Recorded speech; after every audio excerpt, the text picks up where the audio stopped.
Is this the week that politics in Britain changes for the future? The Lib Dem sleeper agent in Liz Truss is doing her job fantastically well and crippling the Tory party. Welcome to the Lib Dem Podcast.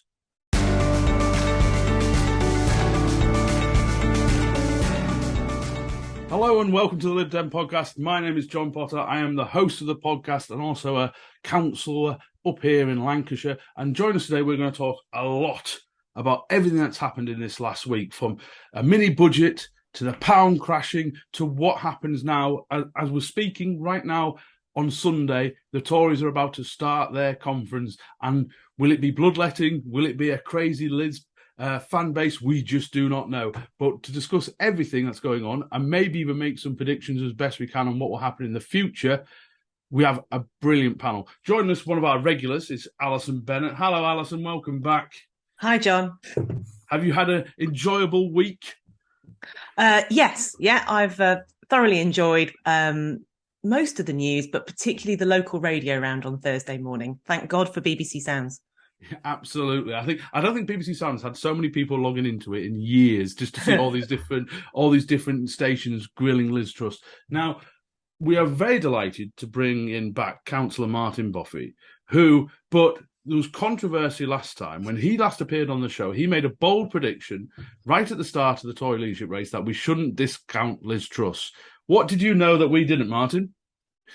That she'd been courting the membership for years and was for a long-standing darling of the membership, and she could get it to the last round. It was in the bag, and that's basically what happened. But so, I'm not really feeling very good about being right about that at the moment, I have to say. Any predictions Martin makes about potential nuclear apocalypse with Russia, we should all then buy shares in bottled water and bunkers. So that's where we're going, listeners. And our finalists, we're delighted, honoured to have former MEP Caroline Voaden come on to the podcast. Thank you very much for coming on, Caroline, and congratulations, you have just been selected as our parliamentary candidate for Totnes, so exciting times all round. Absolutely, I have, yes. Nice to see you. Hello. Right, so there's a million things to start with today, but before we go on with the rest of the show, we just want to say a huge thank you to everyone that follows us on social media at Lib Dem Pod, and all of those particularly who donate money to us every month via Patreon. We really appreciate that. I've just done the draw for our prize giveaway, so congratulations to that person. You have not responded to my text yet, but you're going to have a nice morning when you realise you've won a luxury hamper of goods.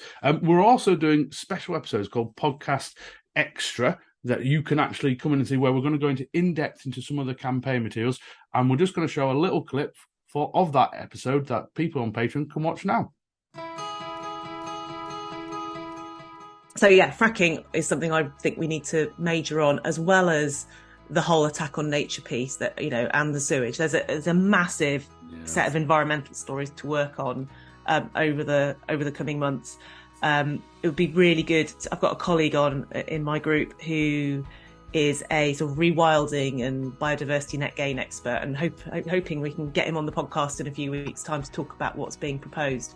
But again, Mims Davies has described this, the RSPB and WWF stance as being inflammatory and a bit of a hubbub, which I thought was not particularly well judged, given the number of members of the National Trust there are at the RSPB and how quite often they vote Conservative.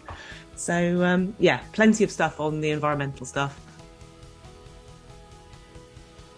So that was our little bit of an extra episode for our Patreon subscribers and fans. So thank you very much for that.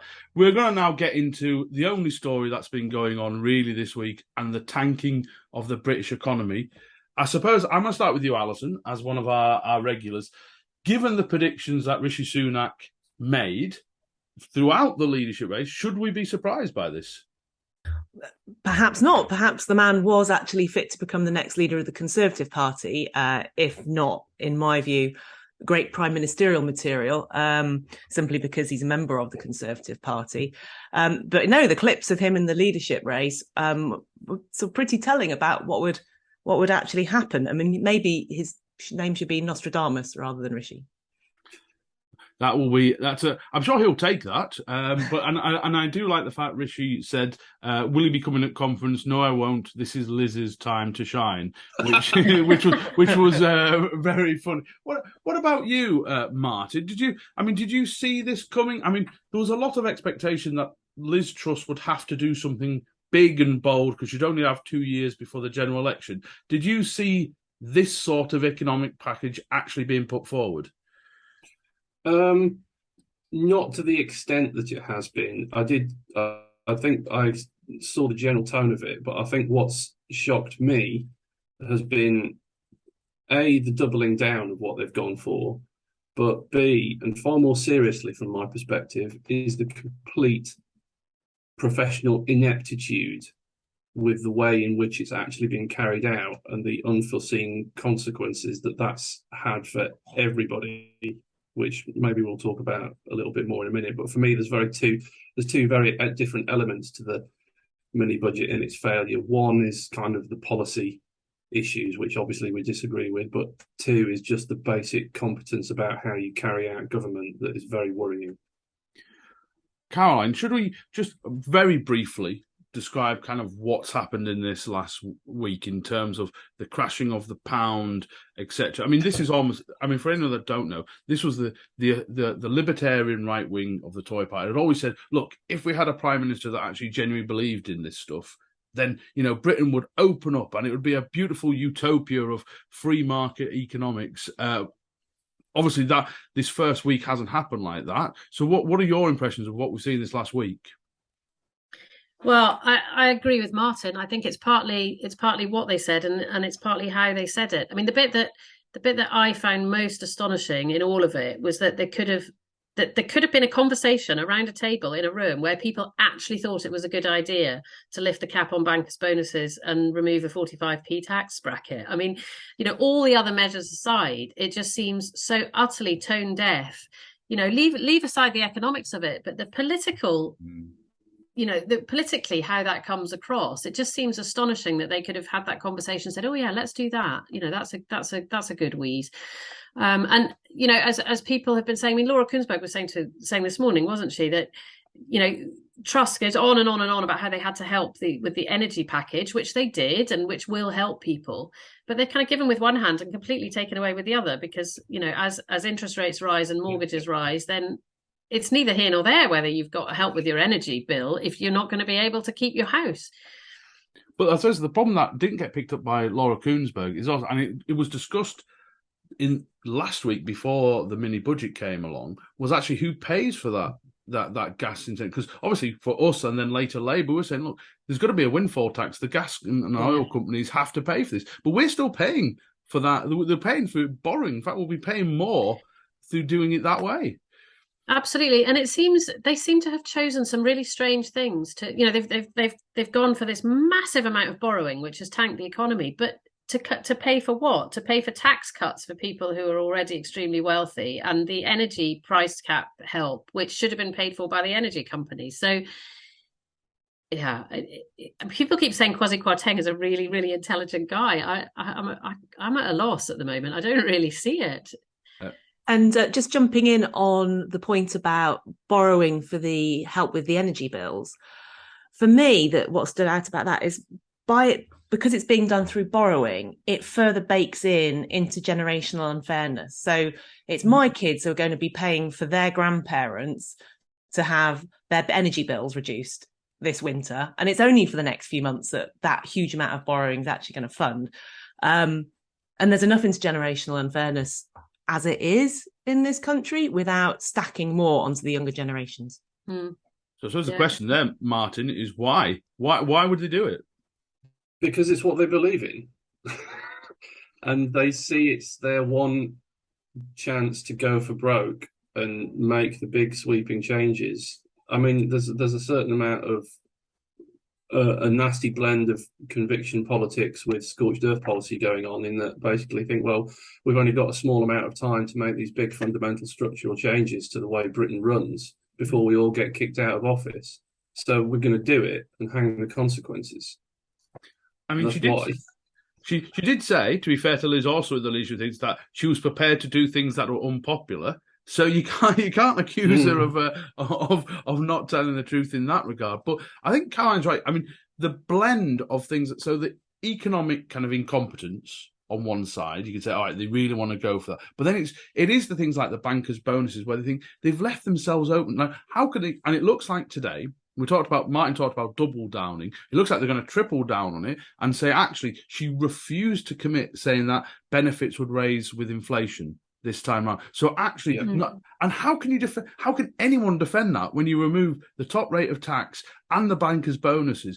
And you just think, politically, it's so thick-headed. I'm not sure where they go from it. And while there's a 50-50 on this, I was going to say on Alison's point is they've committed to the triple lock, but not to raising benefits. Now, I'm not going to criticise someone for committing to the triple lock, but it is a kind of basically, pensioners vote for us, so we'll look after them, but everybody else doesn't. So stuff them. It's further enhancing that generational inequality.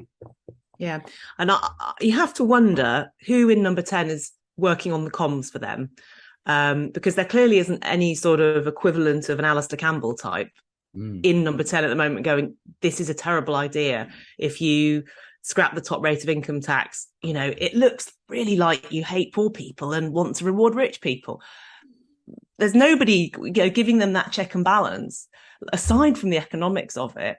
And I just find it extraordinary that they think that's a good way to proceed, unless they actually want to throw the next general election.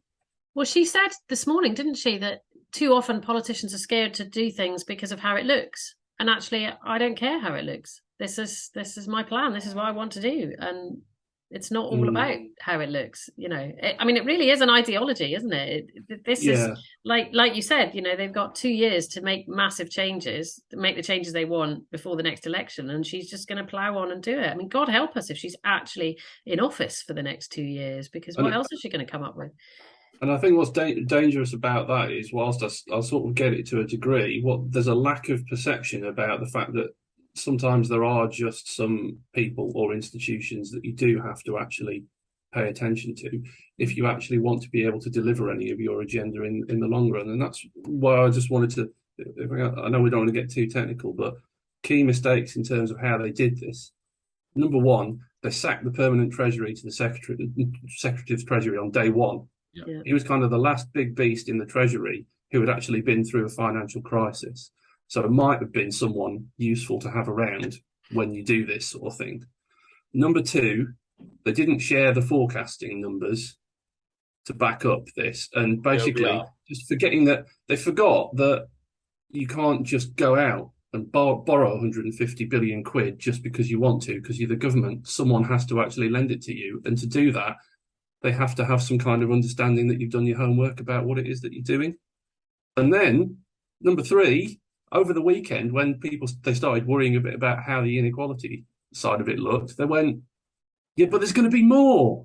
We're going to do more tax cuts and we're going to borrow more money, which that's what tipped the market over the edge in just sort of saying, well, we're going to penalise you for how much this is all going to cost. And the last bit about that that's really kind of worrying is they said, well, we're not going to do the forecast. Then they've said, now we will do the forecast. But here's the rub. Those forecasts will now be much, much worse than they would have been if they'd published them last Friday. Because now when they do the forecasts, they're going to have to do them on the rate that it costs the government to borrow this money since the crash than what it would have been before. So they've baked it in now. Do you think they'll scrap the OBR? Also, the Office of Budget Responsibility? As soon as they didn't do that, as soon as they refused to do that, I thought this is going to be something grim that's coming out. And Liz Truss's answer, again, we're talking about a lot of them because they did the morning rounds today, saying, oh, well, the OBR wasn't ready. But we knew during the week, the OBR said, no, we were good to go. We have a provisional thing ready to go. But it's interesting. I just want to touch a little bit, a really important point, what Alison said about the comms, about the Alistair Campbell. I don't know if any of you listened to the new, there's a new podcast by John Soper and Emily Maitlis called The News Agents. It's a little bit talking shop. It's a little bit journalist talking shop, but it is interesting. And there's now no comms unit in 10 Downing Street. They've moved them out of 10 Downing Street into Whitehall. So there's no one there. who's round the corner from the Prime Minister and the Chancellor to say, actually, lads, might not be a great idea. And it feels like it's just disconnected, doesn't it? I mean, as a journalist, Caroline, you can imagine it must be a field day for journalists thinking they don't have any media training people there to help them out. Yeah, no, I do listen to the News Agents podcast, and I love it because it is, like you say, it's journalists talking shop, but I love all that. She moved Therese Coffey in instead, didn't she? She got rid of the communications guy from the office next door and moved Therese Coffey in beside her. It just beggars belief. I mean, she's not the best communicator, and I think in a way it's a shame that politicians do tend to get judged on how they perform on the media, and it's not all about how you perform on the media. There's a lot more to being a good and successful politician. So I don't feel it's right to completely judge someone by their performance. But if ever there was a prime minister that needed a bit of comms support, it's this one. And that she thinks she can get away without having that person sort of around nearby. It's just astonishing. I mean, her. I don't know what it is, hubris or self-confidence or self-belief. I don't know.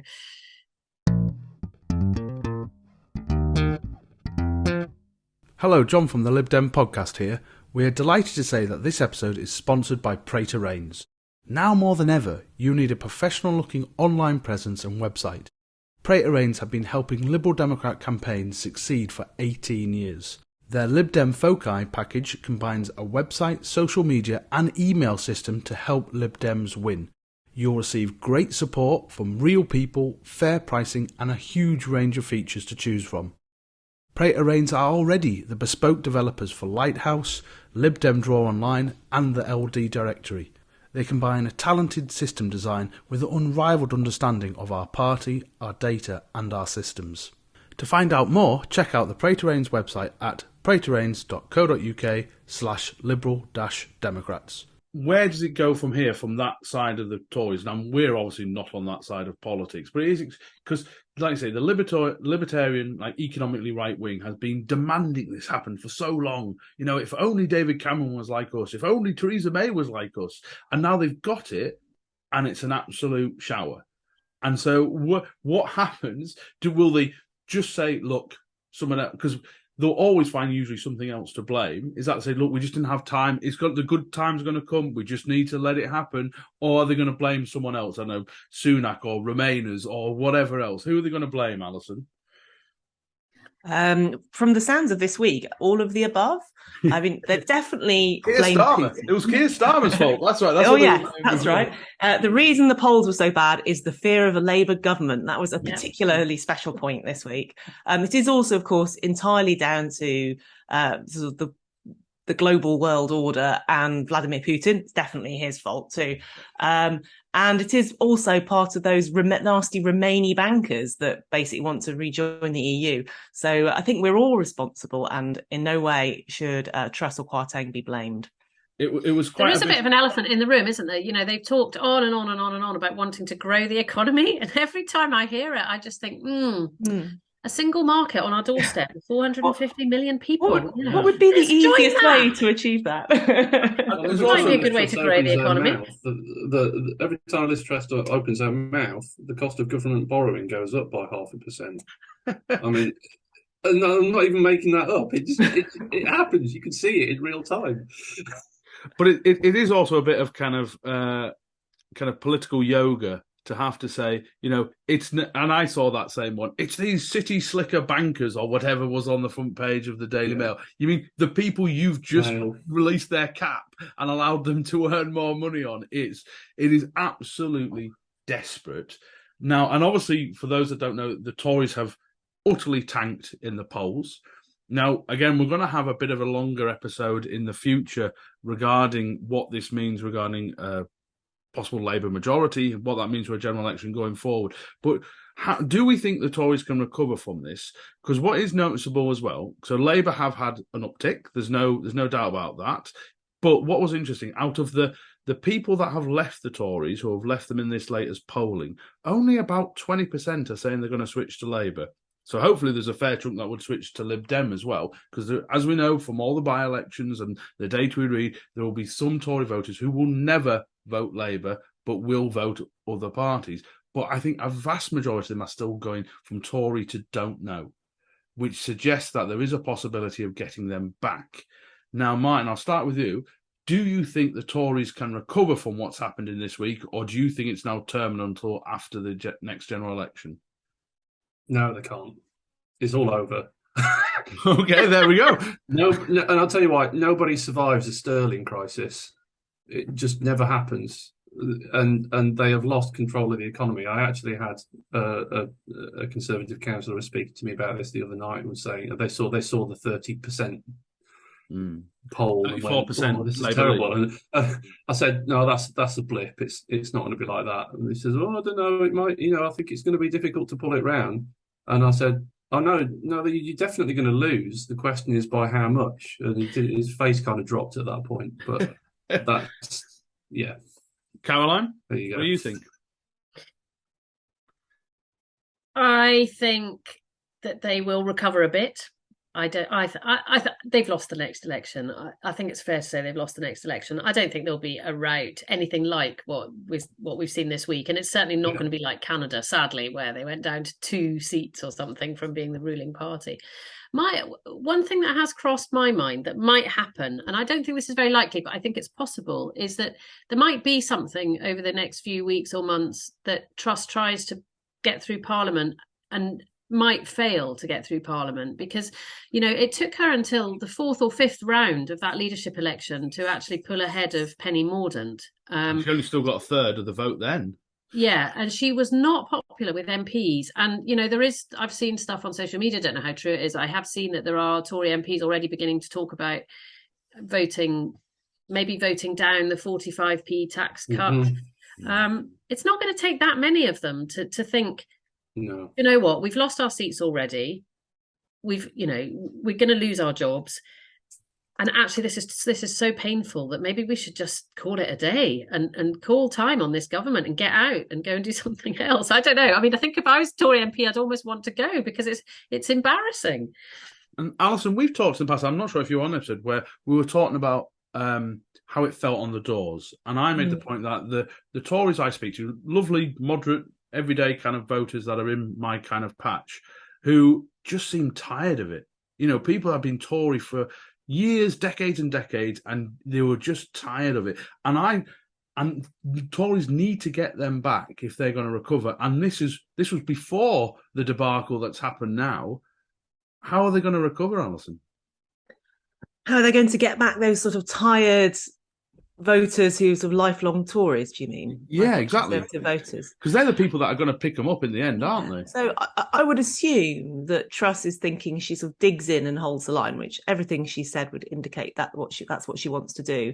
Rides out a pretty awful winter and waits for inflation to start to drop and hope that from there people kind of can see the benefit of her plan. I mean, I'm sceptical about that. But I think the counter to that is really what Caroline's talking about the mood amongst the Conservative Parliamentary Party, where they've basically just spent the whole summer navel-gazing, about who should be their next leader. And very, very quickly, the Truss government has chucked away any possibility of that immediate bounce that you'd normally expect to see when a new leader comes in. She's acting well outside the mandate of the 2019 general election and that manifesto that kind of brought the Red Wall together and those Red Wall MPs in. And so, like Caroline says, there are going to be a lot of Conservative MPs who are thinking, well, I can't see how I'm going to keep my seat, or I might have to really fight for my seat for the first time ever. Maybe Truss isn't the answer. And who do we know who does bring people together and is a good communicator? And who's still keen on the job. And so, I'm not ruling out the Boris comeback, I have to say. I saw some real danger. If that happens, we're blaming you, Alison, now. That's my prediction, yeah. I saw danger signs for Truss this morning on Queensberry, simply by the fact that Michael Gove seems to be you can't do this is all wrong. This isn't just some unknown backbencher or someone from 20 years ago with a bit of an axe for grind. This is Michael Gove tearing her a new one, frankly. And you just think that's a really bad sign. In terms of things that there might be rebellions on, so there's the 45p tax rate, but what we haven't seen yet is all of the things that they're saying are coming along to back up this plan. And I see problems for them with that, because she does have a bit of a tin ear with these things. And if she thinks that it's going to be easy to get through planning reform or binning environmental regulations to actually support this agenda, she's in for a big surprise, because there's a lot of Tory MPs in the shires, especially ones who are facing, environmentally aware Lib Dems or Green threats, who are just not going to wear this stuff. I did the regional Sunday politics thing. We recorded it on Friday, and George Eustace was on with us. And he wasn't pulling any punches. I mean, he basically said the whole thing was a mess, and that, he couldn't support it. And then he talked about the environmental stuff as well. And all the thousands of hours that had gone into trying to draw up this Elm scheme, and that, potentially it might all be thrown away. He said, I hope not, but, I don't know what's going, and it felt like, he said he wasn't going to conference. There was another Tory MP from Cornwall on in a clip who said he wasn't going to conference. They are very openly not supporting their party leader, who they have literally just put in office. It's quite interesting, isn't it? Michael Gove was brutal this morning. If anyone sees it, that unconservative was the line that got picked up, and a lot of other people saying, you can't clap nurses one day and then give bankers a bonus the next. It's just it's gonna be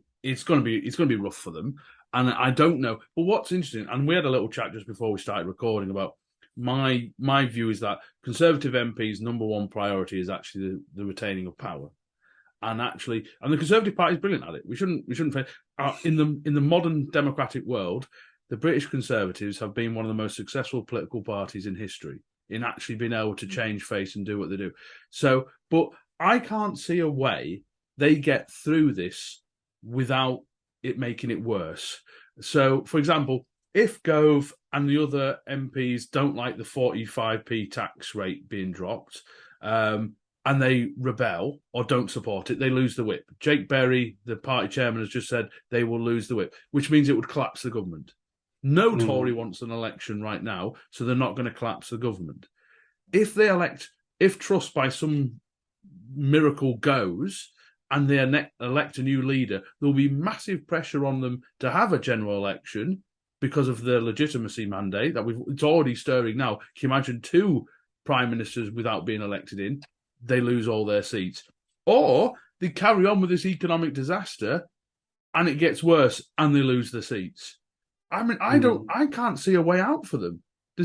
But John, you say no, but none of them will rebel because they'll lose the whip. I mean, maybe I don't know. Maybe there are enough Tory MPs with a conscience who think actually it's important enough for that to happen. But proroguing of Parliament and everything else wasn't. Partygate wasn't. It's just I don't know. Yeah. What do you think, Alison? Well, didn't we clear out some of the ones with a conscience in the run-up to the general election in 2019? That's been one of the problems since then, hasn't it? No, I mean, there clearly are some very, very unhappy Conservative MPs, like Caroline says, with George Eustace, can't remember his name, Walker, can't remember. Was it Charles Walker? Charles Walker, yeah. I mean, there's a number of them who are pretty happy to be quite public about their unhappiness. So, maybe the backbones will form. We don't know. There's I think the Northern Research Group, aka the Red Wallers and all that, they're going to be difficult because if they don't get what they were promised in terms of the whole levelling up agenda, which has never really been much of anything. But I mean, if she openly comes out and just goes, well, sorry, we can't afford any of this anymore, it's back to plan A of rebuilding the City of London. Yeah. I really don't think that's going to wash with those quite large cohesive groups of Conservative MPs. I suppose then the other option is, will they do what Christian Wakeford did and defect? That would be... I mean, do we think there'll be defections to Labour over the next 2 years? Unlikely, I think, or not in any serious numbers. Yes, I think. Well, sorry, interrupt you, Alison. No, go on, Caroline. Well, you were saying all the reasonable ones have been cleared out.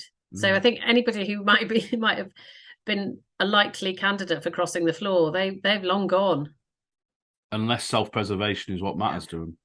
Yeah. That might and be. Also, I don't think that the Labour Party, as it's currently presenting itself, although it's had a really positive conference and there wasn't sort of civil war, is that appealing still. I don't think it looks like that polished machine that's kind of about to walk into number 10, maybe quite in the way that it did in sort of 96, 97. Yeah.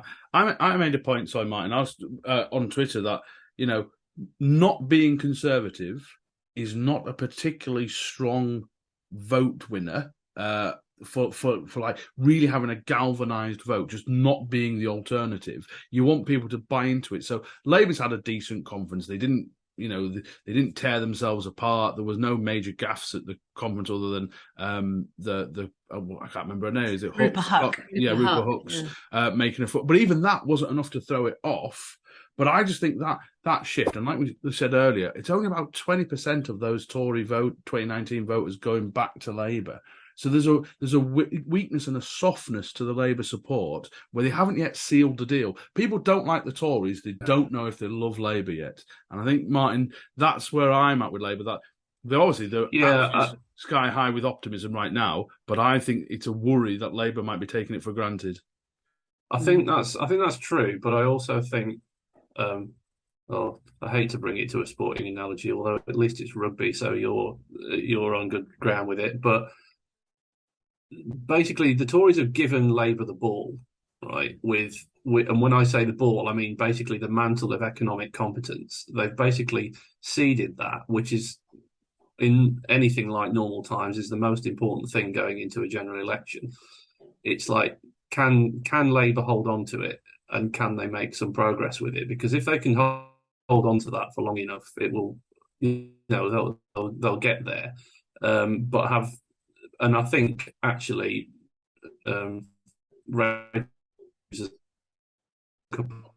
she's had a response to the budget that went very well actually in Parliament, and then I think she's had a speech at conference that went down really well on all sides. So you just cut out there. I think you were talking about Rachel Reeves, actually the Labour MP. Yeah, although but again, Rachel Reeves obviously got labelled by. Yeah, she's had a really strong week. Yeah, she has. She's been given an open goal to shoot at to keep the sporting analogies going. But you can't say the Labour hasn't had a good week because they have. Now, I'm interested about how we feel. The issue of tax cuts. I mean, there's a timing issue. There's a political issue in terms of how it looks, but also it's one of these things about. I don't. There's not actually an actual word. I call it American dreamism, where people tend not to be grumpy about tax cuts, whether that's stamp duty or whatever, because they think at some point they might be that rich, and it's a difficult sell for voters now. Do we think there's any prospect that the Tories have done a good job here in the long term? In fact, people, they'll be hurting right now or in the immediate future, but actually people might come round. I'm being real devil's advocacy here. You'll understand. I'm trying to paint some sort of challenge to us. Flat silence. So I think, some of the tax cuts that were announced weren't actually tax cuts. They were just non-progressions of slated tax increases. Yeah. National insurance being the big one. Yeah. So one would be corporation tax that was meant to be going from, correct me if I'm wrong, 19 to 25%. Is that right? Yeah. And that's going to be held at 19. Yeah. And I was talking to some dads when we were watching kids football yesterday, and they've both got businesses, and they were like, it was just crazy that corporation tax was going to go up to 25%. 19% is much more sensible. One of them, he's got an import-export business. If you look at corporation tax in Ireland, for example, that's currently at 12.5%. I've just Googled it. And they're part of the single market. And so if you're looking at where you're going to invest, why would you want to come to Britain with all the barriers to trade that we've got, and you've got, much higher corporation tax when you've got Ireland, English speaking nation right next door. So there are cases, and there are decent arguments for why why some of those taxes shouldn't be going up and up and up. But as we've already said, the optics of the top rate of income tax going was just bonkers. I also, one of the ones I object to as well is the stamp duty cut. They always talk about how it'll help people get on the housing ladder. Well, one obvious issue with that at the moment is that they've now sent interest rates soaring, so nobody's going to be able to pay a mortgage. So, there was that woman on Question Time. I don't know if you saw the other night, the young woman who said she'd had a 4.5% mortgage offer, which had turned into 10.4% overnight. I mean, it's just frightening. But apart from that, I live in a place that is absolutely crippled by second home ownership and Airbnb lets and all that kind of stuff. And the fact that you're cutting stamp duty, or for us, the optics for me here is all that does is it makes it even easier for rich people to come and buy a second home because they don't have to pay stamp duty. It doesn't help anyone get on the housing ladder. And there's no talk about helping people who are renting, is there? And actually for renters, it's going to be even harder because landlords' costs are going to be going up. So rent's going to go up even further. So I think, people may appreciate that 1% cut on income tax from 20% to 19%. But I saw something which said the average on an average salary, that's going to make 150, 170 pounds a year difference. I mean, that's going to disappear in 1 month on higher prices, isn't it? So it's kind of neither here nor there, really. Martin? Well, so I'm a tax accountant. So I remember when I started training, corporation tax was at 30%. So it's interesting what happens over time. I mean, the 45% income tax rate, it's always been, in my opinion, I don't want to use the word virtue signaling because that suggests that I don't agree with it or whatever. But it's never been about what it actually does. It's been about what it signals about what your priorities are, because it's just not a very good tax and it just doesn't work very well. Why? Why? It brings in 2 billion, doesn't it? Well, for one thing, it interacts with lots of other things at different bands and different points in things. It doesn't raise them a lot of money, but it disincentivizes lots of behaviour. So there is sort of an element of truth to some of the Laffer curve stuff. But in terms of it signals a lot more than it actually brings in terms of money. But then at the same time, you couldn't possibly pick a worse time to get rid of it than now in terms of that signalling reason. Do you want to be doing this at the same time as upping bankers' bonuses and cutting and giving real terms wage cuts to nurses? No, you don't. There are some really bizarre marginal tax rates that all happen around the £100,000 to £150,000 rate, because it's not just that. It's also the removal of tax-free childcare, the removal of the personal allowance. So when you stack all of these things up at that particular point in the income scale, you've got marginal tax rates of anywhere between sort of 60 and 90% on every pound that people earn. It is a basket case round there in that part of the income stream. But it's just a terrible time to be doing a policy like that. The Ireland tax rate thing is an interesting one, in that the reason they've got such a low corporation tax rate over there is because whilst the Republic of Ireland is a really beautiful part of the world, it's a really rubbish place to be based logistically. So a lot of their costs about running a business, transport, logistics, all sorts of other things, are quite punitively high. So they have a low tax rate to try and offset that, to make it a more competitive place to live.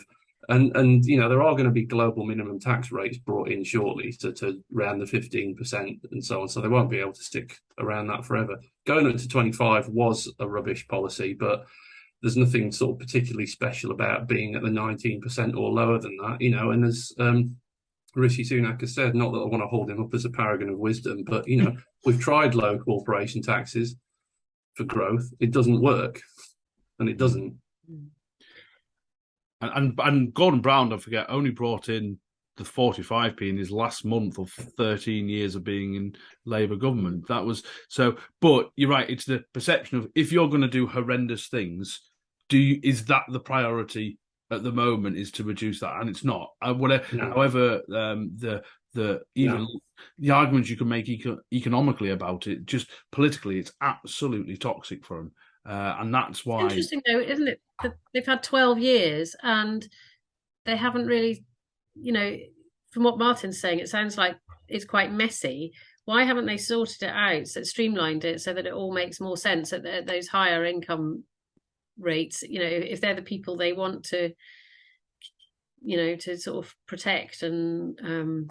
There hasn't been the political wiggle room to do it, Caroline, from my point of view. I just don't think we've had, obviously after 2008, the economy hasn't really bounced back in any sort of massive fashion since that point. Okay, we might have got up to, what's the highest growth rate we've had in the last 12 years? What, 2 and a bit %?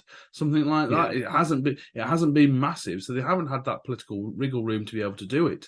Now, but what they've done is obviously decided to do it now at the worst possible time. But that is going to be something that hits them hard. Now, one of the questions, obviously, we are a campaigning podcast, is where the Lib Dems go with this now, because obviously at some point, and there's a few questions asking Labour now, if you don't do this, then what are you going to do?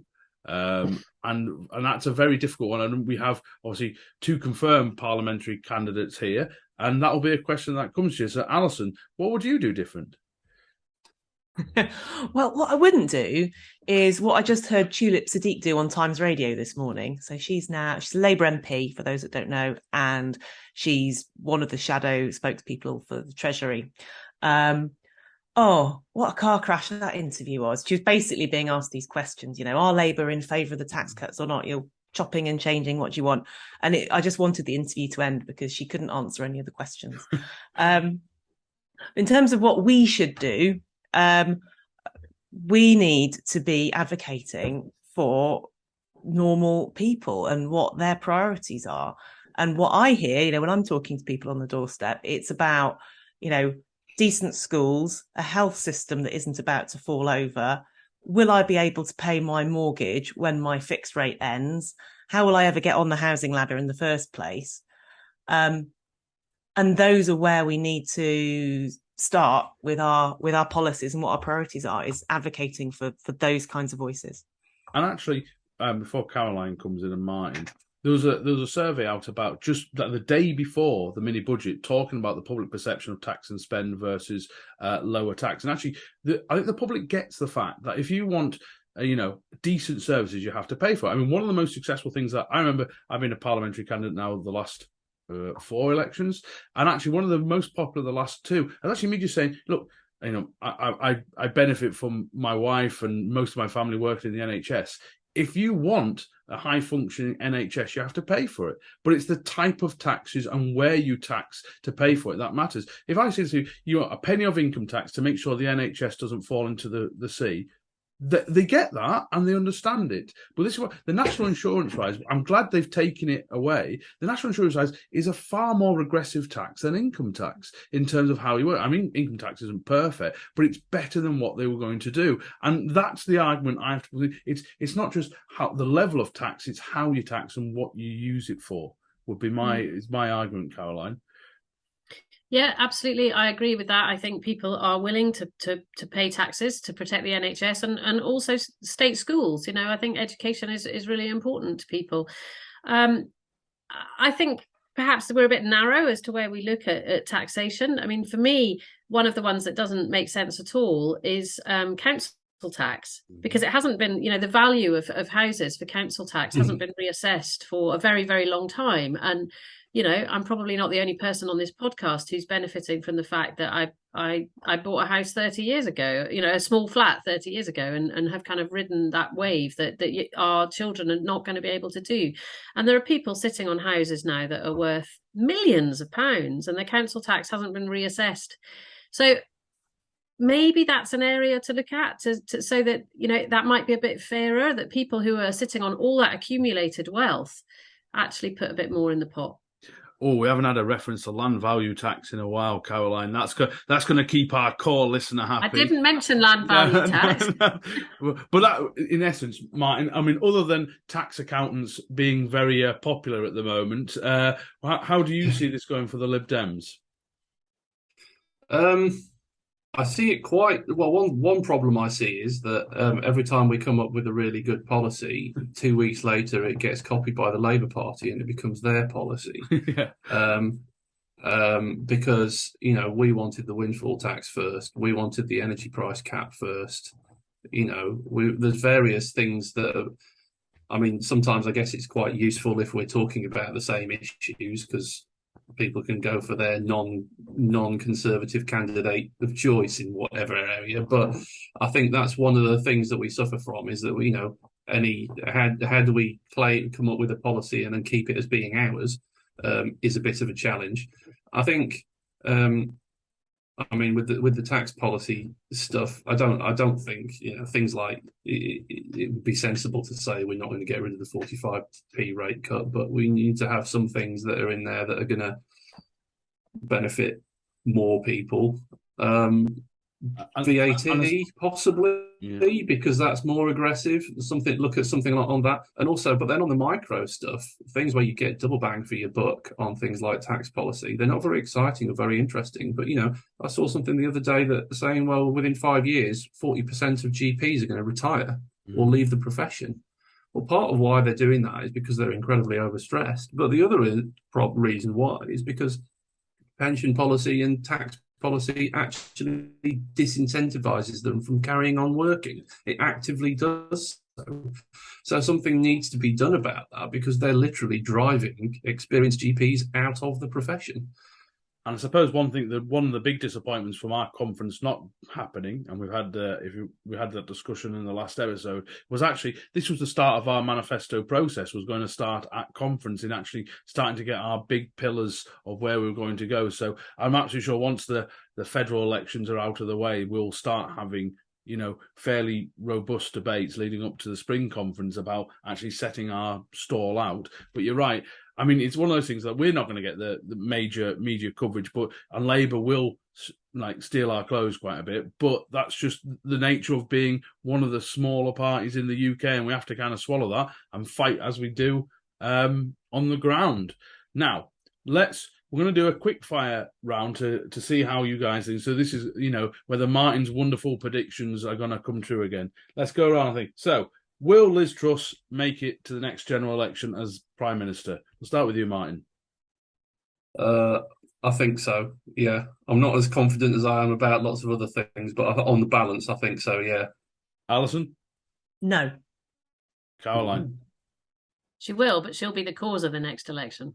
Yeah, I think she'll survive to the next election because I just think the alternatives are worse. But that's interesting. So Alison's out on the reach. So listeners, do you agree with Alison? Let us know in the comments. Boris in by Christmas, I reckon. By Christmas. What odds do you get on that? I wonder. I don't know. I'm not a betting person. I genuinely, I'm going to let you. I'm going to do a next quick fire question where I look at the odds of Boris being the next leader. If Truss does go, will the Tories call an election or just appoint a new person? Caroline? I think they'll have to call an election. I don't quite know how the mechanics of that will work, but they won't go through another leadership selection like they've just done. Mine? I mean, I think if that happened, I think it would be a parliamentary party coronation, and I don't think the 1922 committee or the rest of the Conservative Party would insist on it going to the membership. I think some degree of sanity would prevail, and they would have a truncated selection process for the new leader. Bring back Rishi. Yeah, I mean, yeah. Presumably, Sir Graham Brady's got Rishi on speed dial, ready for that moment. Because if Truss went, they then couldn't go into a general election without a leader of some sort. So they'd need somebody. Yeah. Maybe they would put Rishi in and then call an election. God knows that.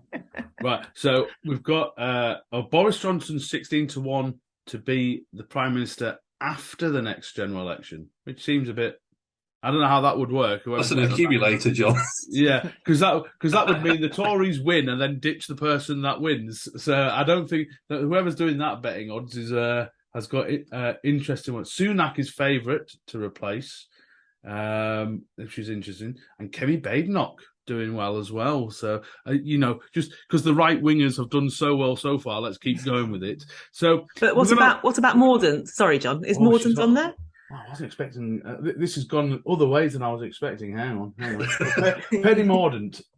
Boris is 8-1 to replace Penny Mordaunt, 12-1. Interestingly enough, and we can end on this in the podcast, that my MP, so Ben Wallace, who is now by far the Conservative Home's most popular Tory MP, he keeps his head down and stays out of the controversy, but then votes through all this stuff. Now, it's interesting. Will there be pressure on those Tory MPs who may not, a lot of them have been kicked out, the Rishi Sunak people are no longer in government. What happens to those Tory MPs that have kept their head down? Because in the end, if they vote through this stuff, how tarred will they be by the Truss brand? I'll go with you first, Alison. I mean, wholly tarnished. The other person actually worth contemplating is whether Michael Gove, who very sort of sanctimoniously said he didn't want to be part of it, is now sitting there, on Koonsberg this morning, ready to be, come back and sort the mess out, because he is well respected, as a competent minister, even if what he does when he's a minister may not be to everybody who listens to this podcast taste. So Gove's a possibility, I think, too. It's interesting that the betting also puts Kwasi Kwarteng as 16-1 to be the next Prime Minister. Now, if anyone's brand has anyone's brand been tarnished by this last week, surely it's his, Caroline. I think those betting odds are a bit out of date. But there's another interesting thought, isn't there? There's practically a whole cabinet now on the backbenches. I mean, haven't they got more ex-ministers on the backbenches than they've ever had before? There could be a kind of government in waiting, sort of, having coffee with each other, rather than going to party conference this week, led by Gove and Rishi. Yeah. Scary time. And Martin, final word from you. What do you think that the moderate Tories will do at this point? Oh, hang their heads, have another glass of whiskey. I don't know.